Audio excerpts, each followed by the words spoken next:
I caught her in my own house, tearing into my walls with tools like she owned the place, and before I could even process what I was seeing, she had the gall to grab her phone, dial 911, and scream that I was the dangerous one. Imagine being the homeowner the victim, and suddenly you're the criminal in the eyes of the cops. But the second my wife stepped into that doorway in full uniform with command insignia shining under the porch light, everything flipped. The look on Deborah's face was worth every sleepless night she had put me through. I should have seen the red flags earlier. When my wife Laura deployed for 6 months, I thought the hardest part would be juggling bills, mowing the lawn, and keeping the house running alone. Instead, the hardest part was dealing with Deborah Lewis, the self-proclaimed caring HOA president, who knocked on my door that very first week.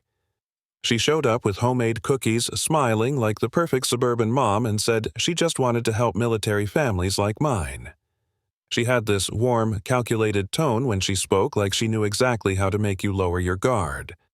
She asked questions about Laura's deployment schedule, our mortgage, even our long-term plans for the house. I laughed it off, figured she was just overly friendly, maybe too nosy. But hindsight. She was casing me from day one. 2 weeks later, I caught her in my backyard with construction-grade equipment, laser levels, measuring tapes, the kind of stuff city inspectors use. She claimed it was routine HOA compliance, but since when does measuring fence posts with military precision count as neighborly concern? Then came Marcus, this friendly so-called military neighbor who conveniently appeared every time Deborah did. He knew Laura's name, said he'd worked with her on base patrols, and vouched for Deborah like she was some real estate saint. They tag-teamed me, smiling, telling stories of how she'd guided him through historic property compliance, showing me binders, permits, contracts. It felt rehearsed, and of course it was, but at the time I just felt grateful. Alone, stressed, juggling deployment life, I wanted to believe someone was actually trying to help. Then came the official-looking violation letter. Deborah knocked on my door one morning with a thick envelope stamped with HOA seals listing historic district non-compliance. Heritage paint colors, period-appropriate windows, foundation modifications. It looked professional, filled with legal references, deadlines, costs that ran into the tens of thousands. My stomach dropped. And right on cue, Marcus showed up the next day, casually mentioning how he had just finished the exact same upgrades. He showed me his finished property, the documentation, the timelines. It was convincing, too. Convincing. Deborah came back with an entire contractor package, estimates, architectural drawings, even a financing plan through the HOA's Community Assistance Fund. She pitched it like she was saving me from bureaucratic nightmares. Low-interest loan, flexible terms. Just one small catch, a preliminary lien on my property. She said it was standard, nothing to worry about, just a formality. I signed, feeling stupidly lucky to have such support. For a while I believed it, but the deeper I got, the heavier the chains felt. Every contractor she recommended handed me nearly identical estimates, word for word. The deadlines she gave were impossible to meet without her approved people.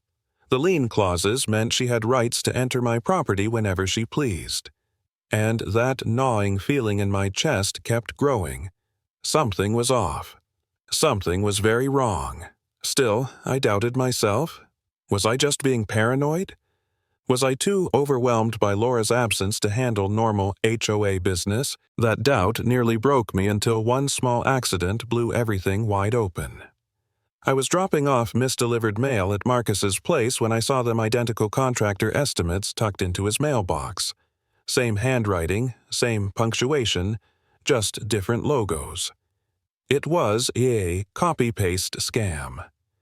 Then, in his garage, I spotted glossy brochures for Lewis & Associates Development, the same company name printed on Deborah's car frame. Inside those brochures were charts and strategies outlining how to acquire properties by manufacturing HOA violations targeting military families during deployments.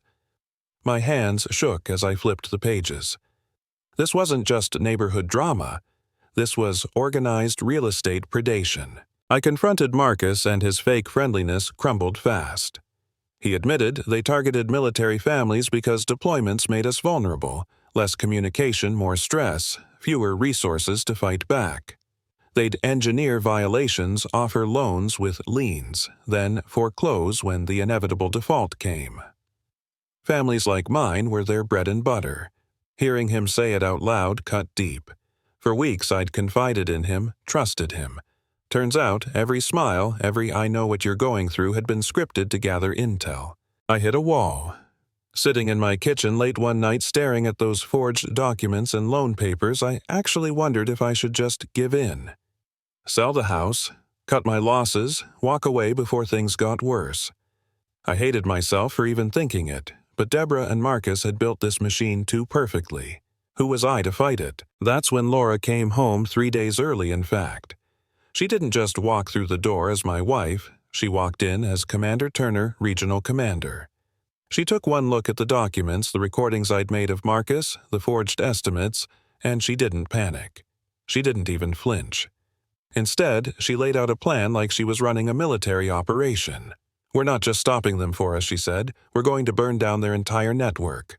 Laura coached me to keep playing dumb to let Deborah believe she still had control. Meanwhile, Laura set up hidden recorders, categorized documents by legal violation, and even planned a face-to-face with Deborah, where she pretended to be overwhelmed, desperate for financial relief. Deborah took the bait, spilling details about special military programs that were nothing more than predatory loans targeting deployed families. Laura got it all on tape. Then came the final act. Just as Laura predicted, Deborah and Marcus accelerated their timeline once they realized Laura was back. They let themselves into our house using those lien clauses, carrying bags of materials to stage hazards, expandable foam to mimic foundation cracks, loose wires to fake fire risks, even mold samples to plant in the basement. It was like watching contractors from hell methodically turning my safe home into a condemned property. And that's when I walked in. I'll never forget the sight of them standing in my dining room blueprints and fake inspection forms spread across my table, hands covered in dust and debris from the damage they were planting. I snapped photos, hit record, demanded answers. And Deborah. This woman, who'd played the role of perfect suburban leader for months, looked me dead in the eye and said, "You're finished here, Scott. Either you cooperate or this house is gone." She called 911 herself, reporting that I had attacked them during a safety inspection. Marcus threw himself on the floor, clutching his arm, pretending I'd injured him. Their confidence was chilling. They had done this before and gotten away with it. For a split second, I thought they might actually succeed again. But then the patrol car pulled up, lights flashing. Officer Stone, a young cop, walked toward us with that weary look like he was about to mediate some petty neighbor spat. Deborah rushed to him. First, tears flowing on command, pointing at me, screaming about how I was violent, dangerous, trying to cover up safety hazards that endangered the whole community. Marcus groaned dramatically, showing off his fake injury. And Stone looked at me with suspicion, glancing at the foundation cracks, the wiring mess. It all looked damning. I opened my mouth to explain, but before I could, the front door creaked open and Laura stepped out. Not in jeans, not as a tired wife coming home from deployment. She stepped out in her full-dress uniform, commander insignia, glinting under the porch light. The air changed instantly. Stone froze, eyes wide, his posture snapping to attention before he even realized what he was doing. He recognized her, his regional commander, the highest-ranking officer in 3 states. And in that second, Deborah's smug confidence cracked like glass. Laura's voice was steady, commanding the kind of tone that brooks no argument. She laid out the charges right there: breaking and entering property damage, filing false police reports, systematic targeting of military families. Stone didn't hesitate. He didn't question her. He turned to Deborah, radioed for backup, and suddenly the predator who'd been so sure she controlled every piece of the board was standing in handcuffs on my front lawn. Marcus caved almost immediately, begging for a deal, spilling everything, 12 other families. Identical scams, forged documents, fraudulent liens. Their entire operation unraveled within hours, and for the first time in months, I felt like I could breathe. The image I'll never forget isn't the sirens or the neighbors gathering on their porches to watch the downfall of their precious HOA president. It's Deborah's face, pure horror when she realized the weak military spouse she'd been circling like a vulture was married to the regional commander she couldn't possibly outmaneuver.